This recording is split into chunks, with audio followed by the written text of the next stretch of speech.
Hello and welcome to Noggin Comics, or welcome back to Noggin Comics. I'm Kyle, and today we're going to be talking about the comic haul and art haul, well, one piece of art, that we got from MicroCon in Mounds View, Minnesota, last Saturday. So to start it off, I want to talk about this art piece that I currently have in my hand. Hopefully it can go all over the screen. It's pretty big, but it's from Aunt Lucia. Aunt Lucia did the DC Bombshells artwork, the covers, and this awesome print is for WandaVision. And the cool thing about it is, throughout the entire print, you have the episode titles throughout, though. On a very special episode, all new Halloween spectacular. It's all down here. I'm gonna put his Instagram in the comment section or in the description. He's very talented. We have his Boba Fett and Princess Leia print in our bedroom right now that we might share somewhere up here. But that was it that we got for the artwork. They had a lot of artists this time. Last MicroCon, before this, there wasn't really many artists opposed to this time. This time we had Dave Reeler, Aunt Lucia, Tom Wynn. Who am I missing? There's a few others there. Chris Burnham. But yeah, that was nice, and I hope that this continuation that we see for the upcoming MicroCon shows. I'm not too sure who's going to be at Nerd and Out next week, but it should be interesting to see the contrast between the artist there and at MicroCon. But let's get to the comic haul. First book we're going to talk about is actually a trade. This trade is Brian K. Vaughan and Kyle Holt's The Hood. Originally, we saw this at the Minnesota Comic Exchange comic show, and I didn't pick it up. And Nora asked me why I didn't pick it up, because she's interested in the character, because Anthony Ramos is playing him in Ironheart, so she kind of wants to read the book before the show comes out. And then I'm gonna start off big first. And I'm gonna put some blame on Chimera Cinema and Manny, because if it wasn't for him, I wouldn't have gotten any of these books. So the first book is Tomb of Dracula 25. It's not in good condition, but it's the first appearance of Hannibal King. It says $10. I think I got this probably for about $7. But yeah, I blame Manny. Manny mentioned, hey, the first appearance from Hannibal King's over there. But then he didn't bother to mention that, or he did mention this, the second appearance of Blade, Tomb of Dracula, number 12. I think after the discount, I got this for like $30. And this is actually in fairly good condition. I mean, there's some wear and tear to it, but I'm a huge Blade fan. I am not going to get the first appearance of Blade, most likely, so that's cool to have this one. And then to keep on Tomb of Dracula at the same, I think it's the same, no, different booths. Tomb of Dracula 55. I think this is the penultimate issue. So I like this cover too, and possibly the greatest Dracula story ever, Requiem for a Vampire. So I'm actually gonna start reading some of these Tomb of Draculas. I got a masterwork over there that I plan on reading during spooky season, so maybe next month. And then we also got Where the Creatures Roam, number 1. I've always seen this. I've never picked it up.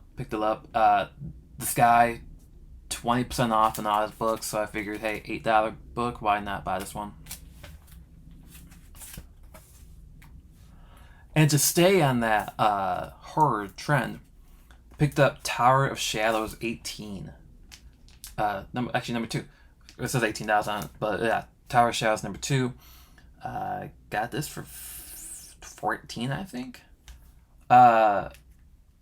yeah, I'm a sucker for these covers. I think I have a Bernie Wrightson cover in here somewhere. But yeah, okay, so that same table that I got all those Tomb of Draculas at, we also were able to score the rest of Doorway's Nightmare, Madame Xanadu. And some of these are just gorgeous. Like, I love that cover right there. Samus's cover. Nora and I, we love Madame Xanadu. So getting those, we have the first issue on the wall, right behind the computer here. But yeah, saw those, got them cheap. So I figured why not. And I'm just going to continue down on this horror route here. Now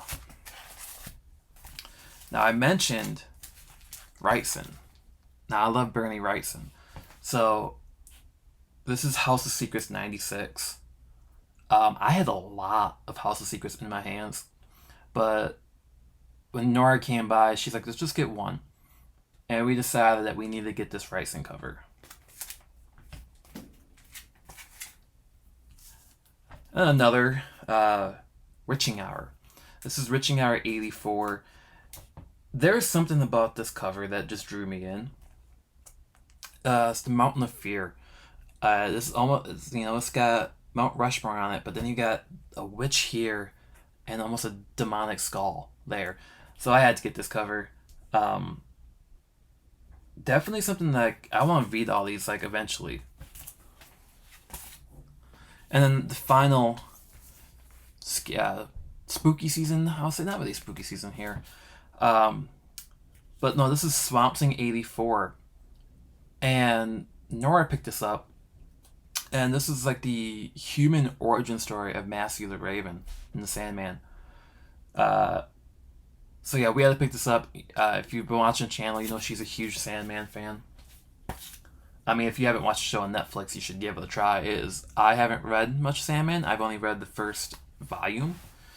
But the show blew me away, and it's making me want to read more of Sandman. And then, with the recently watching Prey on Hulu, we had to pick up Predator: The Bloody Stones of Time 1 and 2. This is Dark Horse in really good condition. And, I didn't realize how much of a Predator fan I was until I watched Prey. And then I'm like, I actually really enjoyed the first Predator and the sequel. Those middle ones were not the greatest. But, I do love the character. Then the next two are fairly cheap comics. The Return of Magic. I'm looking forward to Midnight Suns, the game coming out. And Magic is one of Nora's favorite characters, so we had to get that. And this next one is just a random, hey, I want to get this comic because the new one's coming out soon. So I had to pick up Extreme X-Men #1 because Marvel's releasing the new Extreme X-Men, and Nora looked at this. She goes, "This is too 90s for me," but I'm like, we have to kind of check this out before diving in to the new Extreme X-Men. And now staying on X-Men, the final book I'm going to show you is Wall of Damage. It needs some TLC, but I had to get this book. He had $15 on it. He gave it for me for 10. And it's X-Men 14: The Deaths of Professor X. Now, I might put this on the wall somewhere just because, like I said, we've been diving into X-Men recently. We've been really enjoying the current run, going back to reading Uncanny, and I've been thinking about going back to reading Ultimate X-Men too. So yeah, this was definitely one of our favorite pickups up until the Tomb of Dracula. This is the first thing I bought at the show. So yeah, this and the Tomb of Dracula is probably my favorite finds of the show. We're hoping to have something like this next week for Nerd Out. But let me know what you liked. Do you read Tomb of Dracula? Do you like Tomb of Dracula? Should I be looking at Werewolf by Night with a new show coming out? And Like I said in the last video, we have a lot of content coming out. So please subscribe, hit that notification bell, like this video, and see you at the comic shop.